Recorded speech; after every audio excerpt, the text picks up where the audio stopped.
আল্লাহ তাআলা চাইলেন যে তার সৃষ্টি ফেরেশতার চেয়ে উন্নত হোক। আল্লাহ তাআলা আদম আলাইহিস সালামকে সব শিখে দিয়ে ফেরেশতাদের সামনে দাঁড় করে দিয়ে বললেন, তোমরা আদমকে জিজ্ঞাসা করো। তো তারা যা জিজ্ঞাসা করে সব উত্তর দিয়ে দেয়। তখন আল্লাহ তাআলা বললেন, সবাই তোমরা আদমকে সেজদা করো। সবাই সেজদা করলেন, একজন করেনি, নাম কি? তাহলে এই যে শয়তান হিসাবে গোটা পৃথিবীর সবাই তাকে চিনে, মিস্টার ইবলিস। তো ইবলিস কি বলল? আরে আশ্চর্য ব্যাপার, আমি আগুন দিয়ে তৈরি, আমার গতি উপরের দিকে, আর আদম মাটি দিয়ে তৈরি, ওর গতি নিচের দিকে। আমি হচ্ছে ওর চেয়ে সুপিরিয়র। আমি কি এই কাজ করতে পারি যে আমি একটা মাটি তৈরি জিনিসকে সেজদা করতে পারি? তাই সে ব্যক্তি অহংকার করলো, সেই মালাক অহংকার করলো, যার ফলে আল্লাহ সুবহানাহু ওয়া তাআলা কিয়ামত পর্যন্ত গোটা জাতির সামনে কোরআনুল কারীমের মধ্যে প্রকাশ্য শত্রু হিসেবে আল্লাহ তাআলা বলে দিলেন। তাহলে শুধু কি ইবলিস ওইটাই, নাকি আমাদের সমাজে এমন কিছু মানুষ আছে যারা ইলমের অহংকার করে, তারাও ইবলিস কিনা? কথা বলেন, তারাও ইবলিস। অতএব ইলমের অহংকার করলে আল্লাহ সুবহানাহু ওয়া তাআলা নবী রাসূলকে পর্যন্ত ছাড়েননি। কেমন? লম্বা ঘটনা বলবো, যে ঘটনা আপনাকে আপনার জীবন পরিবর্তন করতে সাহায্য করবে। একটু দেখেন, মূসা আলাইহিস সালাম বনি ইসরায়েলদের মধ্যে নবী হিসাবে এসেছিলেন। তিনি দীর্ঘদিন দাওয়াতের কাজ করেছেন ফেরাউনের সামনে। তিনি আর তিনার ভাই হারুন দুজনে দাওয়াতের কাজ করেছেন। দিনরাত ফেরাউনের কাছে গিয়ে দাওয়াতের কাজ করার পরেও ফেরাউন ছিল পৃথিবীর ইতিহাসে সবচেয়ে খারাপ মানুষ। কেন? আবু জেহেল তো খারাপ ছিল ঠিকই, তবে আবু জেহেল যখন যুদ্ধ করতে যায় তখন কাবার মধ্যে দাঁড়িয়ে আল্লাহর কাছেই দোয়া করে বলেছিল যে যারা হক পথে আছে তাদেরকে বিজয় দান করো। তবে তিনিও আল্লাহকে মেনে নিতেন। কিন্তু ফেরাউন এমন একজন ব্যক্তিত্ব ছিলেন যিনি আল্লাহকে মানতেন তো না, আবার সাথে কি বলতেন? আনা রাব্বুকুমুল আলা, আমি তোদের আল্লাহরও আল্লাহ, আস্তাগফিরুল্লাহ, একথা ফেরাউন বলতেন। তো ফেরাউনকে দীর্ঘদিন দাওয়াত দিয়েছেন কে? মূসা আলাইহিস সালাম দাওয়াত দিয়েছেন। এরকম আমি আজকে যেমন বক্তৃতা করছি, মূসা আলাইহিস সালাম একদিন বক্তৃতা করছিলেন। একজন ব্যক্তি দর্শকের মাঝ থেকে উঠে বললেন, মূসা আপনাকে একটা প্রশ্ন করি, উত্তর দিবেন কি? তখন মূসা আলাইহিস সালাম বললেন, জি বলেন, কি প্রশ্ন? তখন তিনি বললেন, পৃথিবীতে বর্তমানে সবচেয়ে জ্ঞানী মানুষকে? পৃথিবীতে সবচেয়ে বর্তমানে জ্ঞানী মানুষকে? তখন মূসা আলাইহিস সালাম বলছেন, জি সবচেয়ে জ্ঞানী আমি মূসা, আমার চেয়ে জ্ঞানী পৃথিবীতে আর কেউ নাই। এই বিষয়টা আল্লাহ সুবহানাহু ওয়া তাআলা নিশ্চয়ই মেনে নেবেন না, কারণ আল্লাহ সুবহানাহু ওয়া তাআলার এটা ভালো লাগেনি। তখন আল্লাহ সুবহানাহু ওয়া তাআলা তাকে থাবা দিয়ে বলেছেন, মূসা তুমি বললে কি তুমি জ্ঞানী? মানে শোনো, আমি তোমাকে একজন ব্যক্তির কাছে পাঠাচ্ছি, তুমি যাও তার কাছে একটু ইলম অর্জন করো। মূসা আলাইহিস সালাম তিনি একজন নবী মানুষ, তিনি নিজেকে কন্ট্রোল করে নিলেন, কারণ ওই সব মানুষই উত্তম যারা ভুল হওয়ার সাথে সাথে কোনো যুক্তি না দেখিয়ে সরাসরি বলে যায় I am sorry for that, বুঝলেননি, আমি এটা ভুল করেছি, ব্যাস। মূসা আলাইহিস সালামকে আল্লাহ সুবহানাহু ওয়া তাআলা বলে দিলেন যে তুমি একটা মাছ নাও, মাছ, এই মাছটা নিয়ে চলতে শুরু করো, যেখানে তোমার মাছটা হারিয়ে যাবে সেখানে দেখবে একজন ব্যক্তি বসে আছে, তার সাথে কিছুদিন থাকো, ইলম অর্জন করে তুমি ফিরে আসো। আচ্ছা ঠিক আছে। মূসা আলাইহিস সালাম একজন সঙ্গীকে নিলেন। এই সঙ্গীর কথা একটু মনে রাখবেন। কাকে নিলেন? সঙ্গী।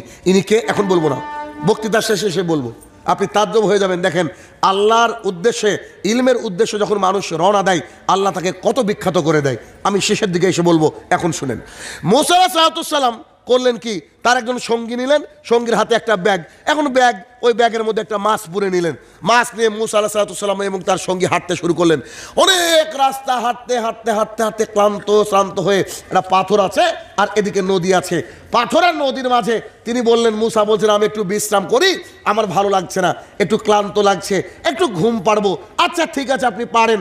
তখন এই ব্যাগটা এরকম সাইডে রেখে দিয়েছে, ওই ব্যক্তিও আছে বসে। মূসা আলাইহিস সালাম পাথরের উপরে মাথা দিয়ে একটু জিরে নিচ্ছেন, একটু ঘুমিয়ে নিচ্ছেন। ঠিক ঘুমিয়ে নেওয়ার পর যখন ঘুমটা ভাঙলো, ঘুম ভাঙার পর বলছে এক কাজ করো, চলো আমার আবার চলতে শুরু করি। তিনি বলছেন আমরা আবার চলতে শুরু করলাম। চলতে চলতে ক্লান্ত হয়ে একটা জায়গায় বসে বলছেন, এক কাজ করো তো, ব্যাগে কি খাবার আছে বের করো, আমার খুব খিদে লেগেছে। তখন ব্যাগটাকে খুলে দেখছে ব্যাগের মধ্যে যে মাছ ছিল সেই মাছ নাই। তখন মূসা আলাইহিস সালাম বলছে, আচ্ছা মাছ কোথায় গেল? তখন উনি বলছেন, ও হো, মাছ তো যেখানে প্রথমবার ঘুমিয়েছিলেন, বিশ্রাম করেছিলেন, ওইখানে মাছটা যখন ব্যাগ থেকে বের হলো, ও বর্ণনা করছে, ওইখানে মাছটা যখন ব্যাগ থেকে বের হলো, তো মাছটা পানির মধ্য দিয়ে যে দিক দিয়ে যাচ্ছে ওই দিক দিয়ে গর্তর মতো হয়ে যাচ্ছে, ওই দিক দিয়ে পানি দাঁড়িয়ে যাচ্ছে, ওই দিক দিয়ে পানি আর মিলছে না, একেবারে গর্ত হয়ে গহীনে চলে গেল। আমি এটা দেখলাম, আপনাকে যে বলবো ঘুম থেকে উঠলে, এটা আমি ভুলে গিয়েছি।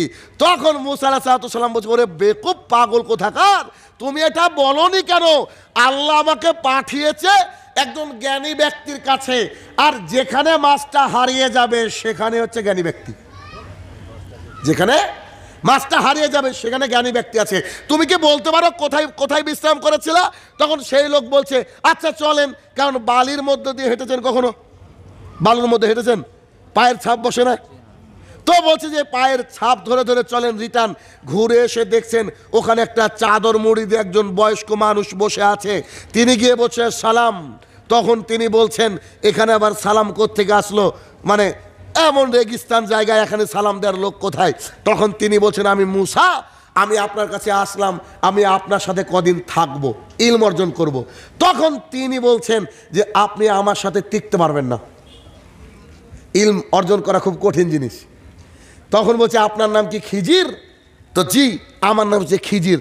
আল্লাহ তাআলা একজন নবীকে পাঠিয়েছেন আর একজন ব্যক্তির কাছে। কেউ কেউ বলেছে যে খিজির আলাইহিস সালাম নবী অথবা বিখ্যাত ব্যক্তিত্ব, আমরা সে তর্কে যাব না, ধরে নিলাম তিনি একজন খুব জ্ঞানী মহান মানুষ।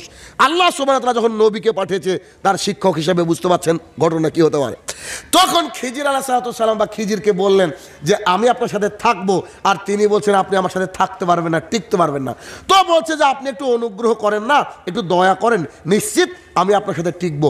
তখন খিজির বলছে, আমার সাথে চললে তুমি মুখটা বদ্ধ করে রাখবা, মুখটা বন্ধ করে রাখবা। আচ্ছা ঠিক আছে, মুখ বন্ধ করবো, অসুবিধা কি? আমরা একটু হাঁটতে হাঁটতে একটা সমুদ্র বা ওই নদীর ওখানে একটা নৌকা একজন মানুষ ভিড়ালো, আপনারা কি ওই পারে যাবেন? জি যাব। চলেন। ও আপনি তো খিজির তাই না? আপনি তো খিজির আলাইহিস সালাম। বলছে জি। তো চলেন। তো যখন দেখেন আমরা তো দুনিয়ার সামান্য মানুষ, এমনও জায়গা হয় কোনো একটা যানবাহনে চড়ি, মুখের দিকে তাকিয়ে বলে শাহিনুর রহমান না? তো জি, আপনারা ভাড়া লাগবে না, ভালোবাসো মানুষ। তো সেই ব্যক্তি করলেন কি, তাদের দুজনকে, খিজির আলাইহিস সালামকে এক নৌকায় তুলে তিনি নৌকাকে পার করে দিলেন। যখন নৌকাটা ওই পারে গিয়ে ডাঙায় ঠেকলো, তখন খিজির করলেন কি, একটা কুড়াল নিলেন।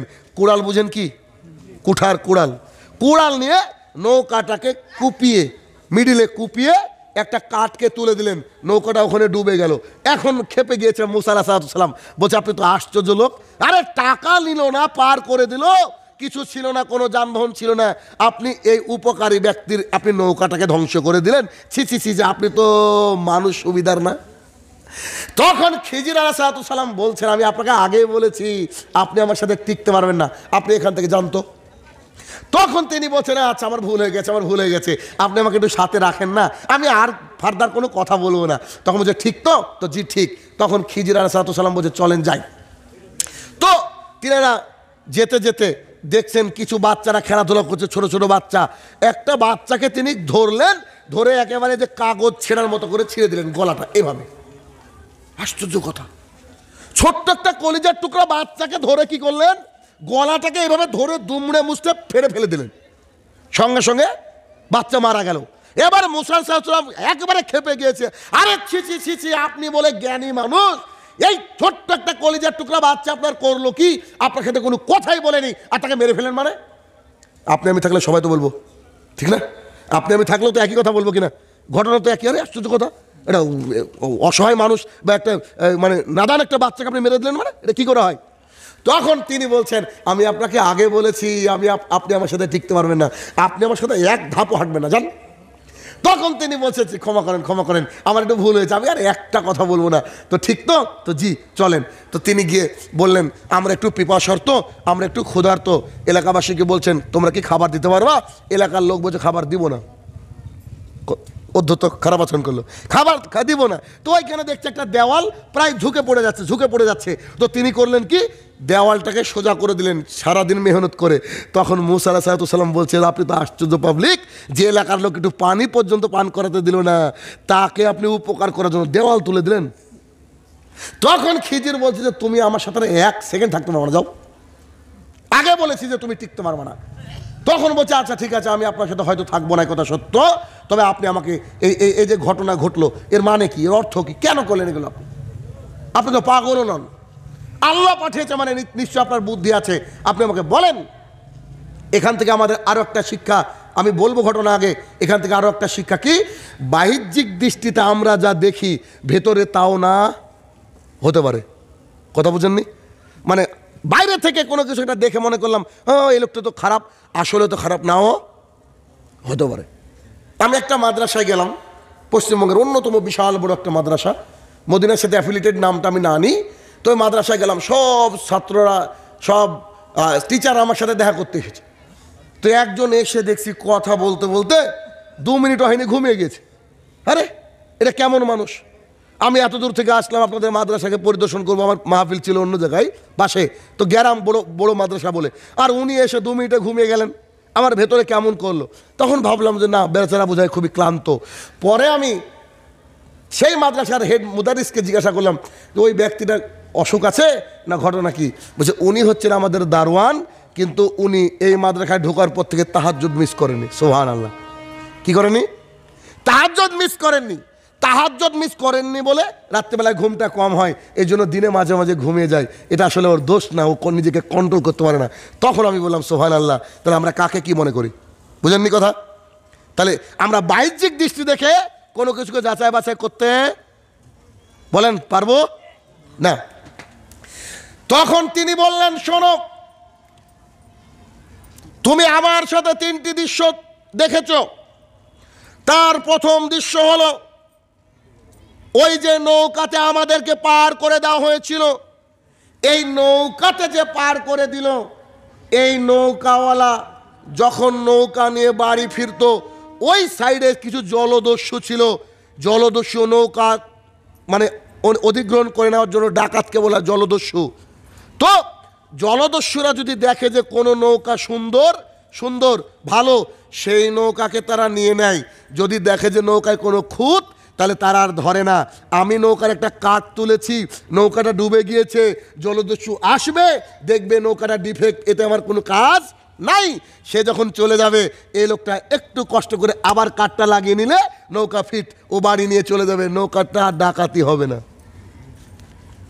কথা তো ঠিক? হ্যাঁ, সুন্দর কথা। এ কথা বলছে, আচ্ছা ঠিক আছে, এটা না হয় বুঝলাম, একটা বাচ্চাকে আপনি হত্যা করলেন, এটার আবার কি ব্যাখ্যা দিবেন? তখন তিনি বলছেন যে বাচ্চাটা যদি বড় হতো, সে তার মা বাবাকে মুশরিকা বানাতো, ওই বাচ্চার কারণে মা বাবা জাহান্নামে যেত, তাই আমি ছোটবেলায় বাচ্চাকে হত্যা করলাম। বুঝেননি কথা? হাদিসটা যখন আমি পড়ছি, তখন আমি একটা জিনিস বের করলাম হিসাব করে, সেটা কি, ওই যে বাচ্চারা যদি বড় হতো, তাহলে 2 জন জাহান্নামে যেত। কজন? 3 জন যেত। কে? ওর মা বাবাকে যদি মুশরিক করতো, তাহলে ও নিজে মুশরিক হতো। বুঝেন বিষয়টা? তাহলে 3 জন ব্যক্তি জাহান্নামে যেত। কিন্তু যখন খিজির আলাইহিস সালামকে মেরে ফেললো, তখন 2 জন জান্নাতি কনফার্ম। বুঝছেন তো? যাকে মারা হয়েছিল সে বাচ্চা, যে ব্যক্তি বালেগ হয়নি, যার 11 বছরের উপরে বয়স হয়নি, সে যে ধর্মেরই হোক না কেন, সে মারা গেলে সেও জান্নাতি। তার মানে এখন 3 জনই জান্নাতি। ওই যে বাচ্চাটাকে মেরে দেওয়া হলো, ও হচ্ছে জান্নাতি। কারণ আমাদের আসল জায়গায় কোথায়? আল্লাহ তাআলার কাছে জান্নাত। দুনিয়াতে কোনো হিসাব নেই, ব্যাস যা হবে কিয়ামতের মাঠে। তখন বলছে, ও হো, আমি তো ভাবতে পারিনি এই ঘটনা। তো জি, তখন বলছে আচ্ছা সেটা না হয় বুঝলাম, যারা আমাদেরকে খাবার পানি দিল না, তাদের দেওয়ালটাকে আপনি উঁচু করে দিলেন, সুন্দর করে দিলেন, মেরামত করে দিলেন, এই ঘটনা কেন করলেন এটা বলেন। তখন তিনি বলছেন, ওই যে দেওয়াল দেখছিলা, দেওয়ালের পাশে কিছু গুপ্তধন ছিল বা জমি জমানি একটা ব্যাপার ছিল, ওটা হচ্ছে এতিমের। ওটা যদি পড়ে যেত, তাহলে এই এতিমের একটা সমস্যা হতো। আল্লাহর আমি চাই যে আল্লাহ সুবহানাহু ওয়া তাআলা অসহায়কে সাহায্য করতে বলেছেন, আমি খিজির অসহায়কে সাহায্য করেছি। এই পর্যায়ে মুহাম্মদ সাল্লাল্লাহু আলাইহি ওয়াসাল্লাম যখন হাদিস শোনাচ্ছেন, যেমন আমি শোনাচ্ছি, তিনি তার সাহাবীদেরকে শোনাতে গিয়ে বলছেন, আল্লাহ রাসূল বলছেন, যদি মুসা আলাইহিস সালাম একটু ধৈর্য ধারণ করতো তাহলে আমরা আরও অনেক কিছু জানতে পারতাম। আল্লাহ রসুল বলছেন, তিনি ধৈর্য ধারণ করেনি। এরপরে যখন তিনি চলে আসছেন তখন খিজির তাকে ডাক দিয়ে বলছে, মুসা একটা কথা জেনে রাখেন, আপনি আমি আর আপনার সঙ্গী যখন নৌকায় আসছিলাম তখন কি দেখেছেন একটা ছোট্ট পাখি, বাবুই পাখি, ওই যে দোয়েল পাখি আছে না, ছোট ছোট পাখি, এই ছোট্ট পাখিটা নৌকার উপর থেকে পানি পান করছিল, এটা কি খেয়াল করেছিলেন? তো জি খেয়াল করেছি। ওই ছোট্ট পাখির মুখে যতটুকু পানি উঠছিল আল্লাহ তাআলা আপনাকে আর আমাকে মিলে অতটুকু জ্ঞান দিয়েছে, আর আল্লাহর কাছে এই যে সমুদ্র দেখছেন এর চেয়েও বেশি জ্ঞান রয়েছে। তাহলে কেউ যদি বলে যে আমি সব জানি, বুঝে নিতে হবে এ হচ্ছে ইবলিস। বুঝতে পারেননি? এটা বাচ্চার কাছ থেকেও শেখার অনেক কিছু আছে যদি আমরা শিখতে পারি, যদি আমরা শিখতে পারি, যদি আমরা নিতে পারি। কিন্তু আমাদের সমাজটা হয়ে গেছে উল্টো। আমরা শিক্ষা অর্জন করার জন্য নিজেকে ব্যয় করি না, শিক্ষা অর্জন করার জন্য নিজেকে আমরা রেডি করি না। আমরা শুধু হই হই রই রই, যতটুকু ইউটিউব থেকে 5 সেকেন্ড 10 সেকেন্ডের ভিডিও এখন মানুষ দেখে, 10 সেকেন্ড 15 সেকেন্ড মানে রিলস দেখে এখন মানুষ, রিলস দেখে নিল। কিন্তু অরিজিনাল তার ইলম অর্জন করতে গেলে 1 থেকে 1.5 ঘন্টা 2 ঘন্টার একটা বক্তৃতা শোনার দরকার। এই বক্তৃতা শোনার সময় মানুষের নাই। আচ্ছা আসেন, মুসা আলাইহিস সালাম তিনি এমন একজন নবী ছিলেন, আমি ইলম আলোচনা করছি, এমন একজন নবী ছিলেন আল্লাহর জমিনে আর দ্বিতীয় কোনো নবী আসেননি যিনি আল্লাহর সাথে কথা বলেছেন। তিনি একজনই হচ্ছেন কে? মুসা আলাইহিস সালাম। মুসা আলাইহিস সালাম দেখেন, আপনাদেরকে যদি আজকে আমি বলি এই যে এই জমিটার মালিকটা একজন আছে নাকি? জমিটার মালিক একজন আছে, কিন্তু আগামীকালকে সকালবেলায় ধরেন আমার বাবা আমাকে বলছে, বেটা শোনো, বা আপনার এলাকার মেম্বার বলছে যে শোনো, এই জমিটা অ্যাকচুয়ালি শাহিনুর রহমানের বাবার, তখন আমি দখল করার চেষ্টা করবো কি করবো না?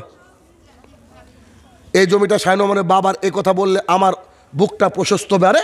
এত বড় জমি না আমাদের জানতাম না, তো ভালোবাসা বাড়বে কি বাড়বে না? আচ্ছা আমি অন্য ঘটনার দিকে যাবো, তাই বলছি একটু ভালো করে খেয়াল করবেন। সেটা কি? ইলম দেখেন। মুসা আলাইহিস সালাম দীর্ঘদিন দাওয়াত দিলেন কাকে? ফেরাউন আর তার লোকজনকে। তো ফেরাউন আর তার লোকজনকে দাওয়াত দিতে দিতে দিতে কিছু লোক তার পরে আসলো, তার দিকে আসলো। এখন মুসা মনে করলো যে ফেরাউনকে দাওয়াত দেওয়ার কাজ নাই, একে কত দাওয়াত দিব, যতই দাওয়াত দিই দাওয়াত গ্রহণ করে না। এক সময় তিনি বৃদ্ধ হয়ে আসলেন, তিনি মনে করলেন আমি আমার নিজের যে মাতৃভূমি, আমার নিজের বাবার জমি, সেটা হচ্ছে শাম, আমার নিজের বাবার ভূমি হচ্ছে ফিলিস্তিন, বাইতুল মুকাদ্দাস। যে বাইতুল মুকাদ্দাস নিয়ে পৃথিবী সৃষ্টির পর থেকে ঝামেলা হচ্ছে, এখনো হচ্ছে। ওই বাইতুল মুকাদ্দাস আর কারোর জমি নাই, ওই বাইতুল মুকাদ্দাস আপনার আমার বাবার জমি। কথা বুঝতে পারছেন? আজকের আলোচনা শোনার পর বাইতুল মুকাদ্দাসের প্রতি আপনার এত ভালোবাসা জন্মাবে, আমি বুঝাতে পারবো না কত ভালোবাসা। আপনি দেখেন যে বাইতুল মুকাদ্দাস হিন্দু নিতে চাই, ইহুদি নিতে চাই, খ্রিস্টান নিতে চাই, কেন নিতে চাই, আর বাইতুল মুকাদ্দাস অরিজিনাল কার আজকে শুনবেন। ইলম দেখেন। মুসা আলাইহিস সালাম দীর্ঘদিন দাওয়াত দিলেন ফেরাউনকে, কাজ হলো না। তো কিছু লোক তার সাথে কি করলো, দাওয়াত নিয়ে হিজরত করতে চাইলেন। মুসা বলছেন চলো আমি আমার বাপদাদার ভূমিতে ফিরবো। তো যখন মুসা আলাইহিস সালাম মিশর থেকে বেরিয়ে আসছেন, মিশর থেকে বেরিয়ে আসতে গিয়ে বলেন তো, সামনে যারা আছেন তারা বলবেন, ফেরাউন কোন নদীতে ডুবে মরেছিল? নীল নদ। ফেরাউন নীল নদে ডুবে মরেছিল। আচ্ছা এখন আপনাদেরকে একটা কথা বলি, আমার বাড়ির থেকে এখানে আমি আসলাম, আমি যদি বলি যে আমি আমার বাড়ির থেকে আসলাম যমুনা সেতু পার করে, হাসবেন না? হাসবেন না? কথা মনে বোঝাতে পারছি না। যমুনা সেতু কোন দেশে? বাংলাদেশে। যমুনা সেতু, আচ্ছা আমি বাংলাদেশের বর্ডারে থাকি, কথা সত্য। আমার বাড়ি থেকে 1 থেকে 1.5 কিলোমিটার বাংলাদেশের লোকজন দেখা যায়। তো আমার বাড়ির থেকে এই হরিশ্চন্দ্রপুর আসতে কি যমুনা সেতু পড়বে? হাসবেন কি হাসবেন না যদি বলি যে যমুনা সেতু পার করে আসলাম? এতগুলা লোক আমরা বসে আছি, সবাই ভুল জানি যে ফেরাউন কোথায় ডুবেছে? নীল নদে। একেবারে ডাহা মিথ্যা কথা, ডাহা মিথ্যা কথা। ইতিহাস জানি না আমরা, আপনাদেরকে বুঝাই, ভালো করে বুঝেন। এটা হচ্ছে মিশর। কি মিশর? মিশর থেকে ফিলিস্তিনের রাস্তায় নীল নদ পড়ে না। মিশর থেকে ফিলিস্তিনের রাস্তায় কি পড়ে না? আপনি বলছেন যে এখান থেকে বিহারে যাব, তো মুর্শিদাবাদ পার করা লাগবে নাকি? স্বাভাবিক। তো মিশর থেকে যখন মুসা আলাইহিস সালাম এবং তার সঙ্গীরা চলে আসছেন, এসে তিনি লোহিত সাগরের সামনে দাঁড়িয়ে পড়লেন। ইংরেজিতে বলা হয় রেড সি। লোহিত সাগর মনে থাকবে, বলা যাবে না। লোহিত সাগরের সামনে দাঁড়িয়ে যখন পড়লেন, তখন মুসার সঙ্গীরা বলছে, ও মুসা, আমরা তো ঘেরা পড়ে গেলাম, ওই দেখো দেখো পেছনে ফেরাউনের লোকজন, এবার আমাদেরকে হত্যা করবে। ডানে দেখছে ফেরাউনের লোক, বামে ফেরাউনের লোক, আর পেছনে ফেরাউনের লোক, আর সামনে হচ্ছে লোহিত সাগর, নীল নদ নয়, লোহিত সাগর, রেড সি। তখন তিনি চিৎকার দিয়ে বললেন, অসম্ভব, আমার আল্লাহ তাআলা আমাকে সাহায্য করবেন, নিশ্চিত আমার মাবুদ আমাকে সাহায্য করবেন, আমি আল্লাহর রহমত থেকে নিরাশ হই না। একজন মানুষের, একজন নবীর ঈমান কোন লেভেলের হলে চারিদিকে শত্রু, সামনে পার হওয়ার কোনো রাস্তা নাই, তার সামনে দাঁড়িয়ে বলছে আমার আল্লাহ আমাকে সাহায্য করবে। জি, যে আল্লাহ মুসাকে সাহায্য করেছিল, ওই আল্লাহ কি হরিশ্চন্দ্রপুরের মানুষকে সাহায্য করতে পারবে না? শুধু দরকার মুসার মতো ঈমান। কথা বোঝাতে পারছে কি? মুসার মতো ঈমান। মুসা বলছেন অসম্ভব, ফেরাউন আমার ক্ষতি করতে পারবে না, আমার লোকজনের ক্ষতি করতে পারবে না, আমার আল্লাহ তাআলা আমাকে সাহায্য করবেনই করবে। তবে কি করে করবেন আমি জানি না। আল্লাহ সুবহানাহু ওয়া তাআলা আকাশ থেকে বলছে, মুসা হাতে কি? তো লাঠি, মারো সমুদ্রে। তিনি সমুদ্রে মারলেন, দুই দিকের পানি পাহাড়ের মতো দাঁড়িয়ে গেল। পাহাড়ের মতো যখন পানি দাঁড়িয়ে গেল, তখন মুসা আলাইহিস সালাম এবং তার সঙ্গীরা পার হয়ে চলে গেলেন লোহিত সাগর। আর একবার, এটা হচ্ছে মিশর। এটা কি? মিশর। মিশর থেকে দীর্ঘ রাস্তা হাঁটার পরে কি পড়ছে? লোহিত সাগর। লোহিত সাগর পার হয়ে যে মরুভূমি বিশাল, এই মরুভূমির নাম হচ্ছে সিনাই মরুভূমি। কি মরুভূমি? সিনাই, মুখস্থ করতে হবে, সিনাই মরুভূমি। সিনাই মরুভূমির উপরে তারা যখন অবস্থান করছেন, এখন ফেরাউন মনে করলো, আরে আল্লাহ তাআলা তো রাস্তা করে দিলেন সমুদ্রের মধ্য দিয়ে, আমি আমার লোকজন নিয়ে গিয়ে মুসাকে সাইজ করব। তখন তারা সবাই নেমে পড়লো। আল্লাহ তাআলা দুই দিকের পানিকে বললে তোমরা জোড়া লেগে যাও। পানি যখন জোড়া লেগে গেল, তখন ফেরাউন ডুবছে আর বলছে, আমি মুসার রবের প্রতি ঈমান আনলাম। কি বলছে? মুসার রবের প্রতি ঈমান আনলাম। এখন কি ঈমান কাজে লাগবে? টাইম ইজ ওভার, কোনো কাজ নাই। ফেরাউন ডুবে মরলো নীল নদে নয়, ফেরাউন ডুবে মরলো লোহিত সাগরে। এবার দেখেন কত সুন্দর, আপনি বুঝতে পারবেন। লোহিত সাগর পার করে মুসার সাথীরা উঠলো কোথায়? সিনাই মরুভূমিতে। কোথায়? সিনাই মরুভূমিতে। তবে মুসার সাথীরা একটু শয়তান টাইপের ছিল। কথাটা শুনতে খারাপ লাগলো, এই কথা সত্য। কেন? বারবার মুজিজা দেখেছে আল্লাহর তরফ থেকে, তারপরে একটু বিপদে পড়লে ওরা একটু মানে ঈমান তাদের কমে যেত, আর ওরা বলতো মনে হয় বিপদে পড়ে গেলাম। তিনারা তো উদ্ধার হলো। বলেন তো এটা কম বড় মুজিজা যে সমুদ্রের মধ্যে দিয়ে আল্লাহ রাস্তা করে দিয়েছে? পীর সাহেবের কোনো কেরামতি নাই, তারপরে পীর সাহেবের পেছনে আমরা ছুটে বেড়াই। একজন নবীর কত বড় আল্লাহ তাআলা মানে মুজিজা দেখে দিলেন। উপরে উঠার পরে মুসার সঙ্গীরা বলছে, খিদে লেগেছে, খাবারের ব্যবস্থা করো, তোমরা আল্লাহকে বলো খাবার দিতে। কেন বললাম শয়তান? বুঝতে পেরেছেন? সঙ্গী সাথীগুলা বেশিরভাগই খারাপ ছিল, প্রমাণ পাবেন, দেখেন তো। মুসা আলাইহিস সালাম আল্লাহ তাআলাকে বললেন, হে আমার প্রতিপালক, যে কটা লোক আমার সাথে ঈমান এনেছে, এরা বোধহয় খাবার না পেলে যে কি করবে। অনেক মানুষ আছে পেটুক, আছে না? আছে না নাই? শোনেন, খাবার খাওয়ার ব্যাপারে শরীয়তকে মেনটেন করা উচিত। আমি 300 কিলোমিটার দূর থেকে আসলাম মানে আমাকে 10 খান রুটি খেতে হবে?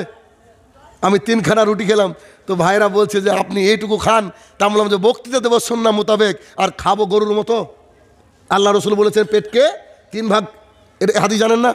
এদিকে যাচ্ছি না, অত পেটকে খালি রেখে খাবার খেতে হবে, এটা সুন্নাহ। আসেন এবার, তখন আল্লাহ সুবহানাহু ওয়া তাআলার কাছে মূসা আলাইহিস সালাম কি করলেন? দোয়া করলেন, আল্লাহ হে আমার প্রতিপালক, আমাদের জন্য খাবারের ব্যবস্থা করেন না, আমাদের জন্য খাবারের ব্যবস্থা করেন না। তখন আল্লাহ সুবহানাহু ওয়া তাআলা আকাশ থেকে, আসমান থেকে, জান্নাত থেকে দুটো খাবার পাঠিয়েছিলেন। কে নাম বলতে পারবে? মান্না ও সালোয়া। ঐতিহাসিকগণ ব্যাখ্যা করছেন, মান্না ও সালোয়া হচ্ছে এক ধরনের পাখির কলিজা ভুনা বা গোস্ত, আর হচ্ছে আপনার ওই যে মাশরুম আছে এরকম কিছু, সোজা শর্টকাট কথা জান্নাতি খাবার। আচ্ছা বলেন তো, মূসা আলাইহিস সালামকে আল্লাহ সুবহানাহু ওয়া তাআলা ফেরাউনের কবল থেকে বাঁচালেন, তার সঙ্গীদেরকে পানির মধ্যে দিয়ে রাস্তা করে দিলেন, আল্লাহ আসমান থেকে খাবার পাঠালেন। এবার আপনি কল্পনা করতে পারছেন সেই নবীকে ছেড়ে দেওয়ার কোনো মানে হয়? ছেড়ে দেওয়ার মানে হয়? আচ্ছা, তখন তিনারা ওখানে এরা তাবু গাড়লেন, জায়গা করলেন, জায়গা করার পরে এখন মূসা তার ভাই হারুনকে বলছে, ভাই তুমি এই লোকগুলোকে একটু দেখে রাখো, আমি একটু তুর পাহাড়ে যাব। সিনাই মরুভূমির উপরে তুর পাহাড়। কি পাহাড়? এবার একেবারে ক্লিয়ার লাগছে না? দেখেন আবার একবার, মিশর রাস্তা ধরে কি লোহিত সাগর, লোহিত সাগরের পরে বিশাল বড় একটা মরুভূমি, নাম কি? সিনাই মরুভূমি। আর সিনাই মরুভূমির মধ্যে একটা পাহাড় আছে, নাম তুর পাহাড় বা সুরমা পাহাড়, যে পাহাড়ে মূসা বলেছিল আল্লাহ তোমাকে আমি দেখতে চাই। এবার ক্লিয়ার হচ্ছে বিষয়টা? দেখেন, তখন মূসা আলাইহিস সালাম আল্লাহ তাআলার সাথে কথা বলার জন্য চলে গেলেন তুর পাহাড়ে। এবার আপনি পড়েন না অতুরিও সিনিন, পড়েন কি পড়েন না? এই যে সিনাই তুর, এবার দেখেন ক্লিয়ার হচ্ছে। তো তিনি সিনাই পর্বতের উপরে, ওই তুর পাহাড়ের উপরে, সিনাই মরুভূমি তুর পাহাড়ের উপরে চলে গেলেন। তিনি সেখানে 40 দিন অবস্থান করলেন। 40 দিন অবস্থান করে আল্লাহ তাআলা নাজিল করে দিলেন তাওরাত।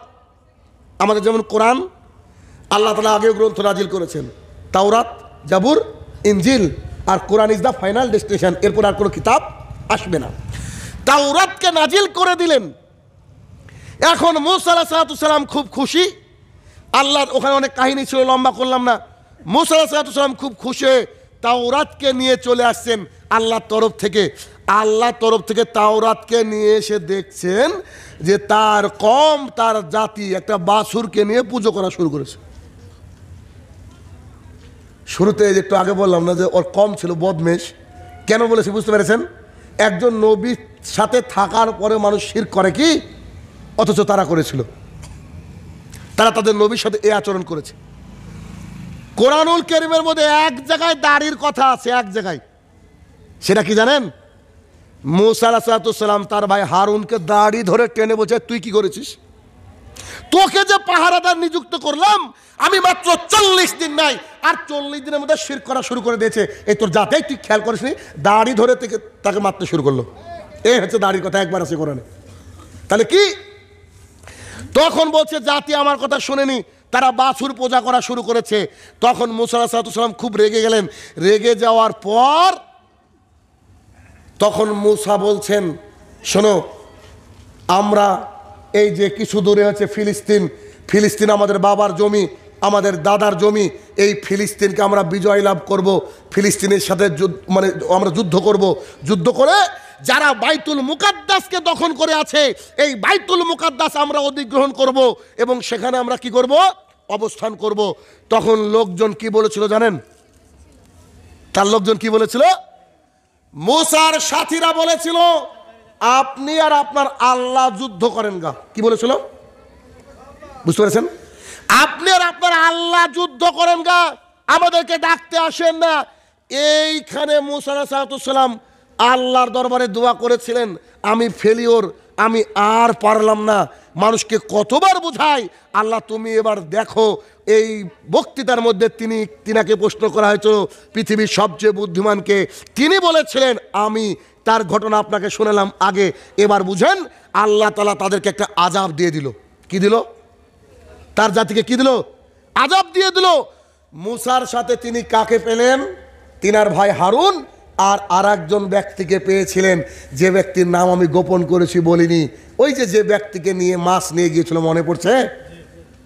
আচ্ছা এবার দেখেন, এই পর্যায়ে দাঁড়িয়ে রাসূল সাল্লাল্লাহু আলাইহি সাল্লাম বলছেন, ও মক্কা মদিনাবাসী তোমরা শোনো, আমার ভাই মুসার কবর এমন জায়গায় আছে, আজকে আমি যদি বাইতুল মুকাদ্দাসে দাঁড়িয়ে থাকতাম তাহলে নিশ্চিত আমি তোমাদেরকে আমার ভাই মুসার কবর দেখাতাম।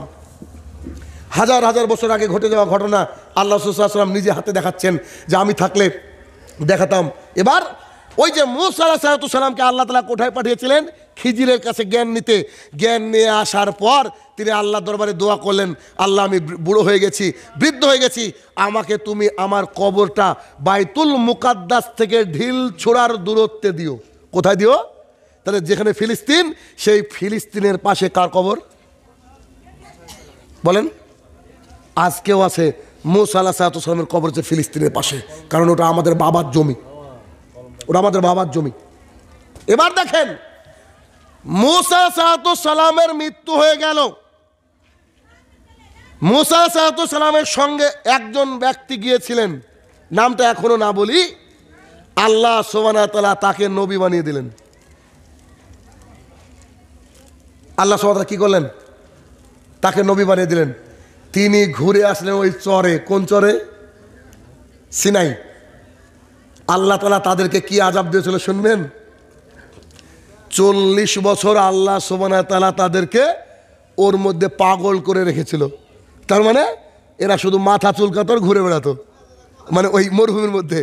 আল্লাহ তাআলা আযাব কত ক্যাটাগরি চিন্তা করেন, এদেরকে পাগল করে রেখেছিল, মানে খালি গোটা মরুভূমি খালি ঘুরে বেড়াতো, গোটা মরুভূমি ঘুরে বেড়াতো, আর কিছু বুঝতো না। 40 বছর আল্লাহর গজব যখন নাজিল হলো, তখন মুসার সঙ্গে ফিরে এসে বলছে, আমরা বাইতুল মুকাদ্দাসের সাথে যুদ্ধ করে বাইতুল মুকাদ্দাস আমরা দখল করব, তোমরা কি রাজি আছো? 40 বছর আযাব পাওয়ার পর সাইজ হয়ে গেছে, বলছে আমরা সবাই রাজি। বলেন বলেন কি করতে হবে? কথা কি বুঝাতে পারছি? আমরা সবাই রাজি, চলেন আপনার সাথে আমরা যুদ্ধ করতে রাজি। অথচ মুসাকে তারা বলেছিল আপনি আর আপনার আল্লাহ যুদ্ধ করেন। এই ব্যক্তির নাম ছিল, এই নবীর নাম ছিল ইউসা ইবনে নুন। কি নাম ছিল? একটা এত মারাত্মক ঘটনা আছে, এটা বলবো আমি সামনে। পৃথিবীর ইতিহাসে কোনোদিন ঘটেনি, আর ঘটবেও না। কি ঘটেছিল শোনেন। ইউসা ইবনে নুনের নেতৃত্বে সমস্ত মানুষ যারা পাগল হয়েছিল আল্লাহ সুস্থ করে দিল, তাদেরকে নিয়ে বাইতুল মুকাদ্দাস লড়াই, মানে দখল করার লড়াইয়ে নেমে পড়লো। তুমুল যুদ্ধ, তুমুল যুদ্ধ, তুমুল যুদ্ধ। আমার গায়ের লম্বার বা দাঁড়িয়ে যাচ্ছে এই কথাটা মনে পড়ে। দেখেন আপনারও কি হয়, তুমুল যুদ্ধ হচ্ছে। হতে হতে হতে খ্রিস্টান ইহুদিদের নীতি হচ্ছে কি, শনিবার যদি হয়ে যায়, শনিবারে হচ্ছে যুদ্ধ বিরতি। শনিবারে কি হবে? যুদ্ধ করা যাবে না, আবার শুরু থেকে শুরু করতে হবে। তখন শুক্রবারের বিকাল হয়ে গেছে, আসরের সালাত হয়ে গেছে আশপাশে। এমতো অবস্থায় ইউসা ইবনে নুন খেয়াল করে দেখলেন আমরা প্রায় জিতে গেছি, কিন্তু একটু পরে মাগরিব হবে। ইসলামিক নিয়ম অনুযায়ী মাগরিবের পর হচ্ছে ডেট চেঞ্জ হয়, জানেন তো? আর খ্রিস্টান ইহুদিদের নিয়ম অনুযায়ী রাত 12টার পর। তো তিনি দেখলেন যে আচ্ছা, আসর থেকে মাগরিবে কতটুকু সময় থাকে বলেন তো? 1.5 ঘন্টা বা 2 ঘন্টা, কিন্তু যুদ্ধ আছে 15 ঘন্টার। কত ঘন্টার? এটা হাদিসে নাই, বোঝানোর জন্য বলছি। এখন 15 ঘন্টার যুদ্ধ কি 2 ঘন্টায় হবে? কিন্তু তারা ভয় করতে লাগলো কি, যদি মাগরিব হয়ে যায় তারা বলবে আমরা আজকে যুদ্ধ করব না, আমাদের তো নিষিদ্ধ আপনারা জানেন। পরে আবার তারা দল গঠন করবে, বাইতুল মুকাদ্দাস আর আমাদের মুসলমানের জন্য আর আসবে না। তিনি খুব টেনশনে পড়ে গেলেন।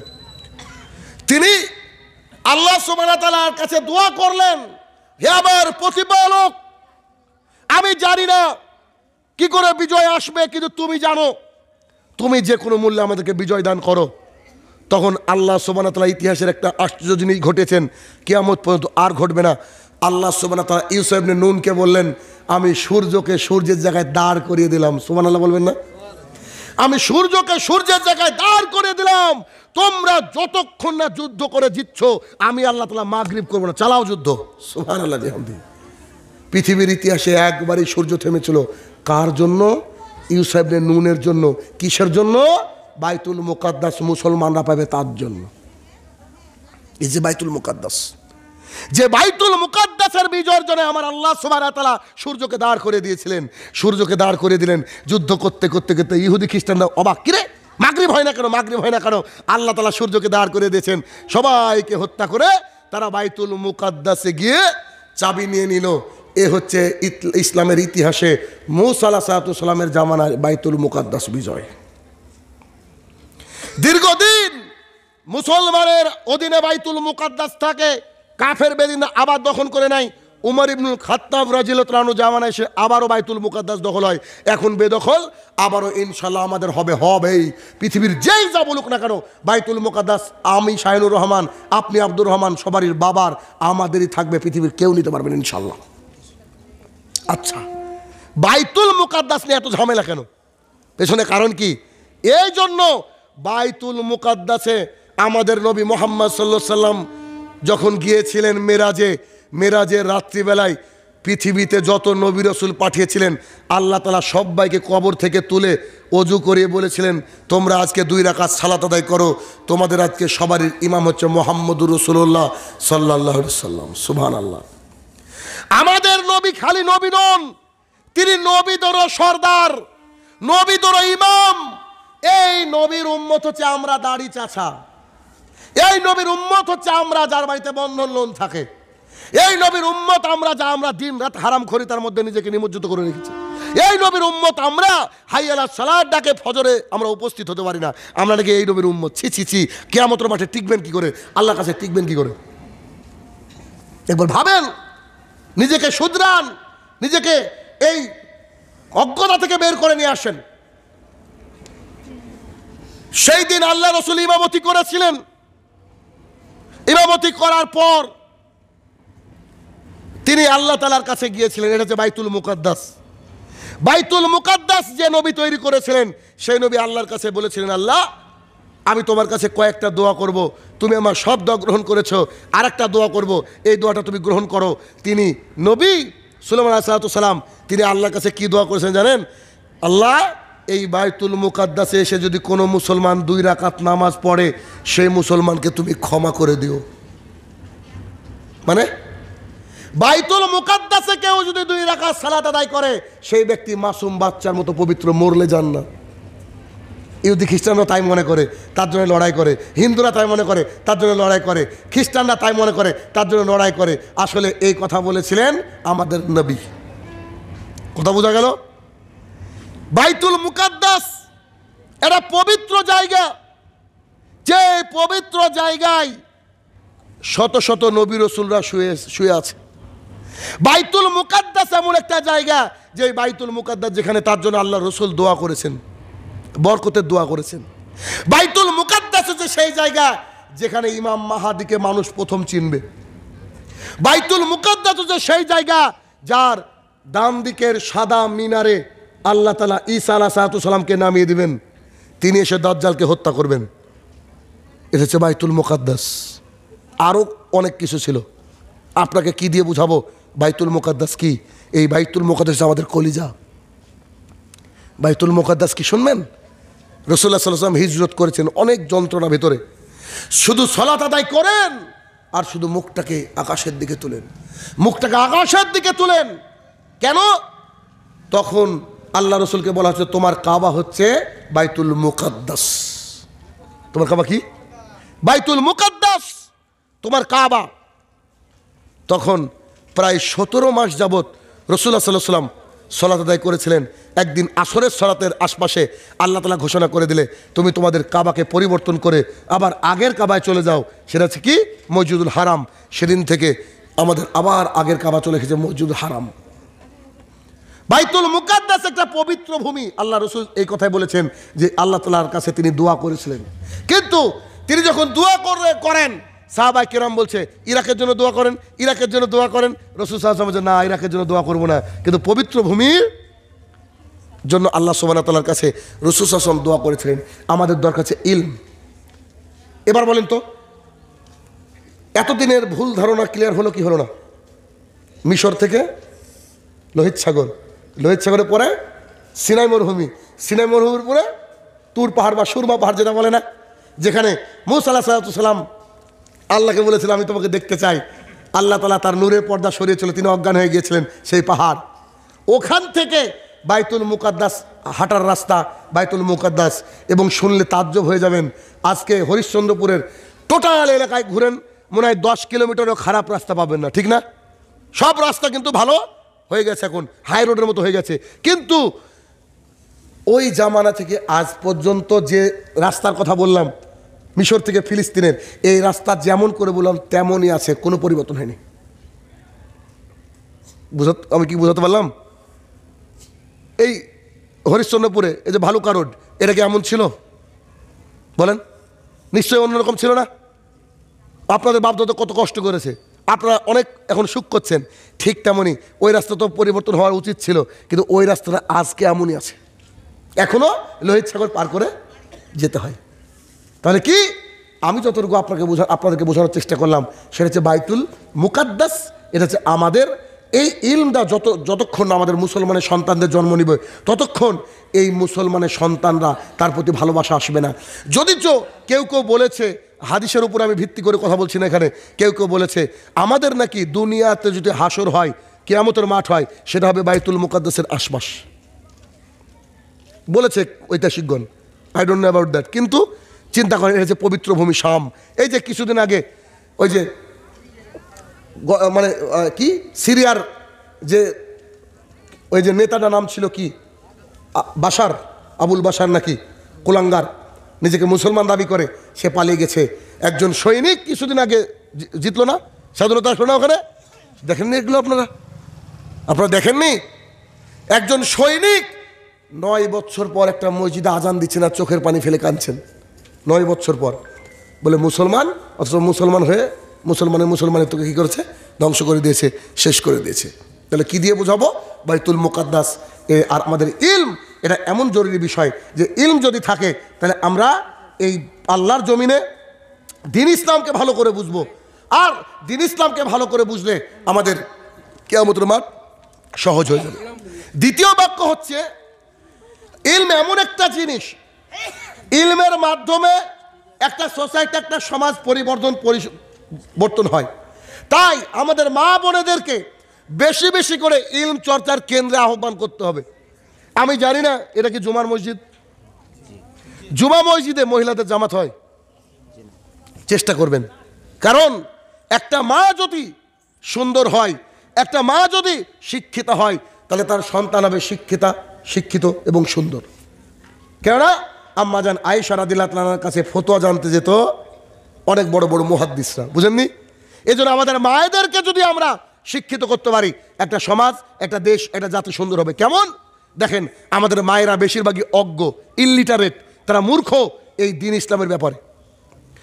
একটা মা যখন তার সন্তান পেটে আসবে, ও যদি বুঝতে পারে যে সন্তান পেটে আসলো, তারপর থেকে ওই মা প্রতিদিন কোরআনুল কারীম তেলাওয়াত করবে, কোরআনুল কারীম শুনবে। বিজ্ঞান বলছে একজন মায়ের অ্যাক্টিভিটি তার বাচ্চার উপরে পড়ে। যে মা প্রতিদিন কোরআন তেলাওয়াত করবে, তার সন্তান কোরআন তেলাওয়াতকারী হবে ইনশাল্লাহ। কিন্তু আমাদের সমাজটা আছে উল্টো, কি যখনই পেটে বাচ্চা আসে মায়েদের, তখন তারা দিন রাত কি করে, খাটের উপরে বসে টিভি সিরিয়াল, ঠিক না? তো বোঝে না, সে বোঝে না, দেখছে। তো এখন যদি টিভি সিরিয়াল দেখে, তো ওর মেয়ে কি আয়েশা হবে না কটকটি হবে? স্বাভাবিক কথাটা। তাহলে কি, এটা মা যদি শিক্ষিত হয়।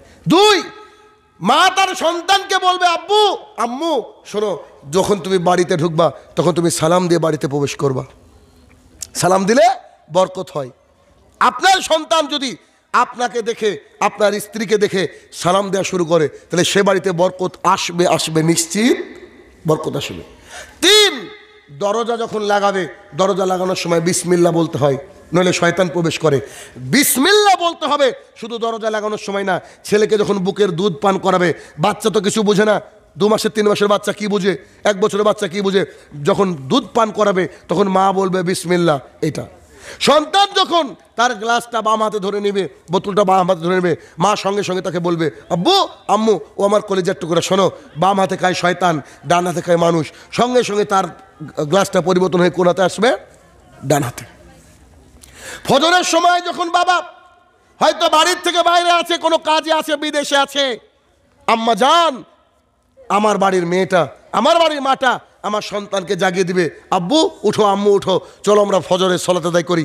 যদি কাছে মসজিদ হয় ছেলেকে একটু আগিয়ে দিবে, যাও বেটা তুমি জামাতের সাথে ফজরের সালাত আদায় করে আসো। এটার দায়িত্ব কার? একজন মায়ের। আমাদের দেশে মায়েরা যদি শিক্ষিত হতো, পৃথিবীর বুকে কোনো স্বামী নেশাদার দ্রব্য পান করতে পারতো না। ঠিক না? বুঝেন না আমার কথা? মহিলারা পারে না এমন কিছু আছে দুনিয়াতে? বলেন। স্বামীকে যদি রাত 12টার সময় বলে এখন আমার দই খেতে ইচ্ছা হচ্ছে, ও স্বামী শীতে বরফে জমে যাওয়ার পরও যাবে কি যাবে না? বউদেরকে এত ভালোবাসে, কিন্তু ওই স্ত্রী যদি তার স্বামীকে বলে আজকের পর থেকে আমার পাশে ঘুমাতে দিব না, যদি তুমি জর্দা খেয়ে আসো, ছাড়বে কি ছাড়বে না? বলেন না গো? নিশ্চিত ছাড়বে। আমার মায়েরা কিন্তু পারে। স্বামী যখন রাতের বেলায় উঠবে না তাহাজ্জুদের সালাতে, স্বামীর কাছে একটু পানি নিয়ে মুখের উপরে ছিটা দিয়ে দেবে। একদিন দুদিন তিন দিন উঠতে উঠতে একদিন স্বামী স্ত্রী দুজনে তাহাজ্জুদের সালাত আদায় করবে। তার জন্য আমাদের মায়েদেরকে সজাগ হতে হবে, আমাদের মায়েদেরকে দ্বীন ইসলামের চর্চার প্রতি আগ্রহী করে তুলতে হবে। আলোচনা আমি লম্বা করব না, আলোচনা প্রায় শেষের দিকে। কেন না দেখেন, দ্বীন ইসলাম এটা নয় যে আপনি রাত্রি 12টা 1টা অবধি করবেন। আমার রেকর্ড আছে, সবাই জানেন, কোনো দিন রাত 12টার পরে বক্তৃতা করি না, করার চেষ্টা করি না। কেন? আমার কাছে এই জল খাওয়ার গুরুত্ব নাই, আমার কাছে গুরুত্ব হচ্ছে ফজরের সালাত। আচ্ছা, এই জল খাওয়া যদি কেউ না শুনে সে কি মুসলমান থেকে খারিজ হয়ে যাবে? কিন্তু যদি সালাত ইচ্ছা করে ছেড়ে দেয়, খারিজ হয়ে যাবে, কাফের, কিছু করার নেই। আর কেউ যদি ফজরের 2 রাকাত সুন্নাত আদায় করে, দেখেন আম্মা জান আয়েশা রাদিয়াল্লাহু তাআলা আনহা বলেন, রাসূল সাল্লাল্লাহু আলাইহি সাল্লাম বলেছেন, কোন ব্যক্তি যদি ফজরের 2 রাকাত সুন্নাত সালাত আদায় করে, এই 2 রাকাত সুন্নাত একদিকে, গোটা পৃথিবী এবং তার মধ্যে যা সম্পদ আছে একদিকে, তার চেয়ে এই 2 রাকাত সালাতের ওজনই ভারী। সুবহানাল্লাহ। কিসের বিল গেটস, কিসের এলন মাস্ক, আমরা যারা এই ফজরের 2 রাকাত সুন্নাত আদায় করি তাদের চেয়ে কোটিপতি, বিলিয়নারি, মাল্টি মিলিয়নারি পৃথিবীতে কেউ নাই। আল্লাহ রাসূল সাল্লাল্লাহু আলাইহি ওয়াসাল্লাম বলেছেন। দেখেন আজকে আমাদের মা বোনেরা বেশিরভাগই বেপরদায় চলে কি চলে না? আচ্ছা বলেন তো এর পেছনে কারণ কি? বলতে পারবেন? এর পেছনে কারণ বলতে পারবেন না। কি কারণে পারবেন না? আপনি চর্চা করেননি বা বুঝেননি বিষয়টা। আমি আপনাকে বলে দিচ্ছি যে কেন তারা পর্দা করে না। আচ্ছা, আপনাকে বললাম এই বোতলে গলিত কিছু সোনা আছে, গলিত সোনা। এই সোনার দাম হচ্ছে 5 কোটি টাকা। ক টাকা বলেন তো? কেউ যারা আমার সামনে বসে আছেন আজকে, কেউ এটাকে নিয়ে গিয়ে বাড়ির উঠানে রাখবেন? বাড়ির বাইরে রেখে দেবেন? থাক, 5 কোটি টাকার দাম, রাখবেন? কোথায় রাখবেন বলেন তো? একেবারে আলমারি, সবচেয়ে গোপন জায়গায় রাখবেন কি রাখবেন না? কেন? যখন আপনি এটার গুরুত্ব বুঝলেন যখন আপনি গুরুত্ব বুঝলেন, তার আগে গুরুত্ব আছে কি নাই? দেখেন সেটা কি, রাসূলুল্লাহ সাল্লাল্লাহু আলাইহি ওয়াসাল্লাম বলছেন গোটা পৃথিবীটা হচ্ছে সম্পদ। গোটা পৃথিবীটা কি? এখানে 1 কাঠা জমির দাম 1 লাখ টাকা। এবার এটাই যদি আপনি চলে যান হরিশ্চন্দ্রপুর মেন বাজারে, 1 কাঠা জমির দাম 10 লাখ টাকা, আছে না? এটা যদি দিল্লিতে চলে যান 10 কোটি দিয়েও হয়তো পাওয়া যাবে না। তাহলে পৃথিবীর জমির কত দাম, কথা কল্পনা করেন। রাসূলুল্লাহ সাল্লাল্লাহু আলাইহি ওয়াসাল্লাম বলছেন, আবু হুরায়রা রাবি, রাসূল সাল্লাল্লাহু আলাইহি ওয়াসাল্লাম বলছেন গোটা পৃথিবীটা হচ্ছে সম্পদ, গোটা পৃথিবীটা হচ্ছে সম্পদ, গোটা পৃথিবীটা হচ্ছে সম্পদ। তার মধ্যে সবচেয়ে উন্নততর সম্পদের নাম হচ্ছে আলমারাতুস সলেহা, নেককার বউ। নেককার বউ কি? গোটা পৃথিবীকে বিক্রি করে যত মিলিয়ন ডলার হবে, আপনার স্ত্রীর দাম তার চেয়ে বলেন আরো বেশি। যদি আপনার স্ত্রীর দাম বেশি হতো আর বুঝতে পারতেন যে আপনার স্ত্রীর দাম কত, তাহলে আপনার স্ত্রীকে লোহার পোশাক তৈরি করে দিতেন। কথা বলছেন আমার? লোহার পোশাক তো তৈরি করবেন না, উদাহরণ দিচ্ছি। তার মানে কি, আপনার স্ত্রী বাড়িতে যা খুশি পরে থাক, উলঙ্গ হয়ে থাক, দ্যাট ডাজন্ট ম্যাটার। সে যখন চৌকাঠ পার করবে তখন তাকে কি করতে হবে? আপাদমস্তক ঢেকে নিতে হবে। কেন? পৃথিবীর সেরা সম্পদ জাতির সামনে এখন চলছে, পৃথিবীর সেরা সম্পদ আলমারাতুস সলেহা, নেককার বউ। আর একটা হাদিস শুনেন, এই হাদিস সবাই জানেন, তারপরে বলি। রাসূলুল্লাহ সাল্লাল্লাহু আলাইহি ওয়াসাল্লাম বলেছেন মহিলারা জান্নাতের যে কোনো গেট দিয়ে প্রবেশ করতে পারে 4টে কাজ করলে। 1, দৈনিক 5 ওয়াক্ত সালাত আদায় করতে হবে, নামাজ পড়তে হবে।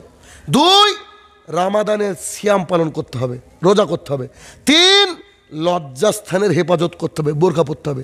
4, স্বামী যা বলবে স্বামীর কথা মেনে চলতে হবে।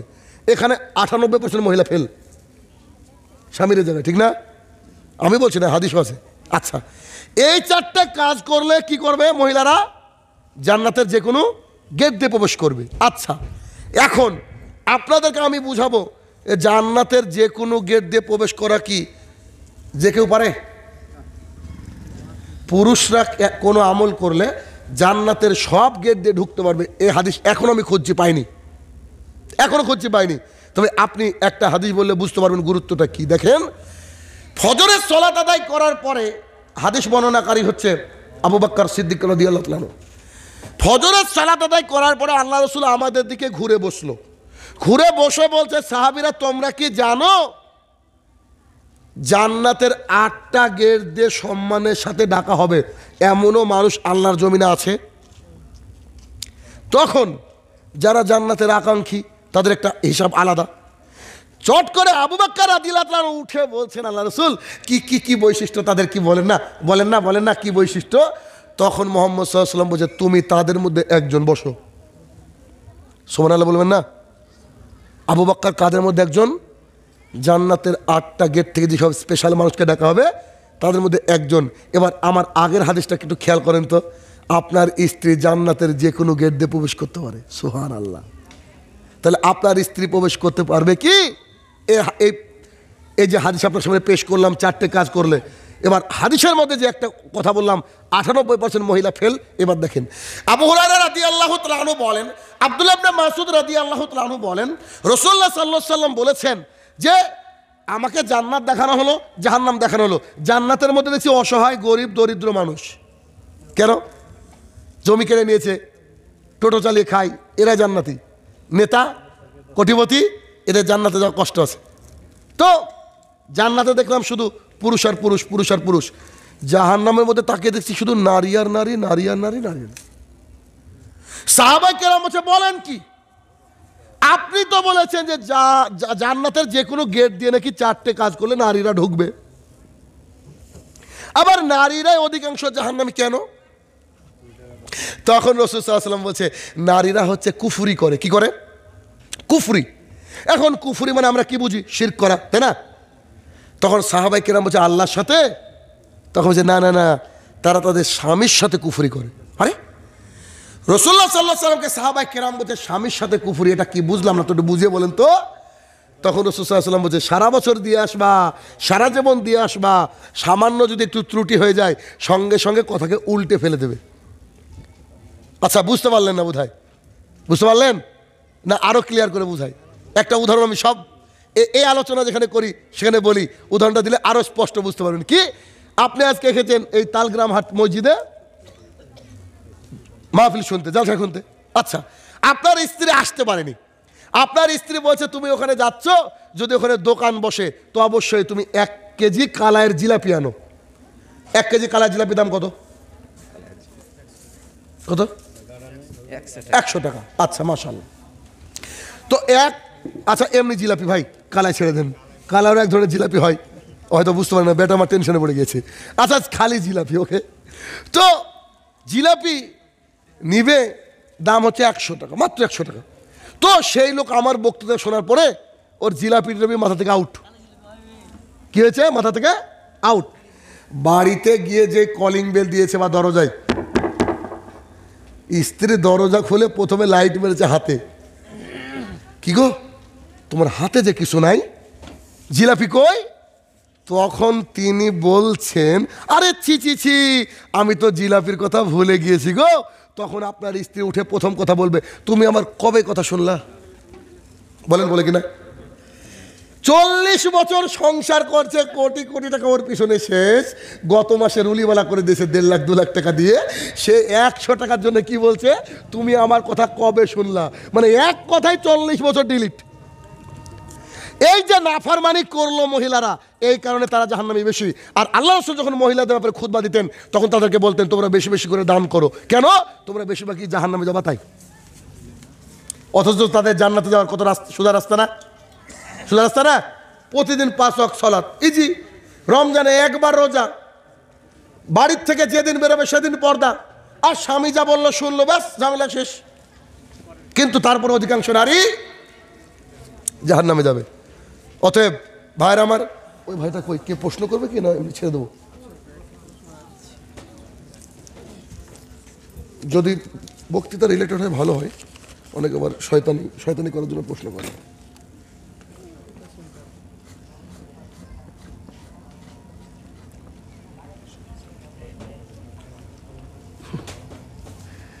ভাই বিস্তারিত জানতে চান কেন? বিস্তারিত মানে তো আবার একটা বক্তৃতা হবে, বুঝেন না? দেখেন,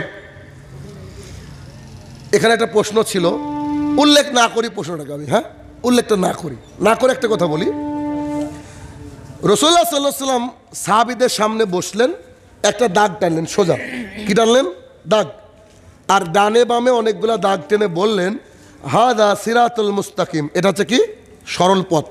আর ডানে বামে আশেপাশে দেখলা, এগুলো হচ্ছে সব শয়তানের পদাঙ্ক। কোরআন এবং সুন্নাহ অনুযায়ী আপনারা আপনাদের জীবন পরিচালনা করবেন, এটা হচ্ছে জান্নাতে যাওয়ার রাস্তা। শর্টকাট কোনো মেথড নেই।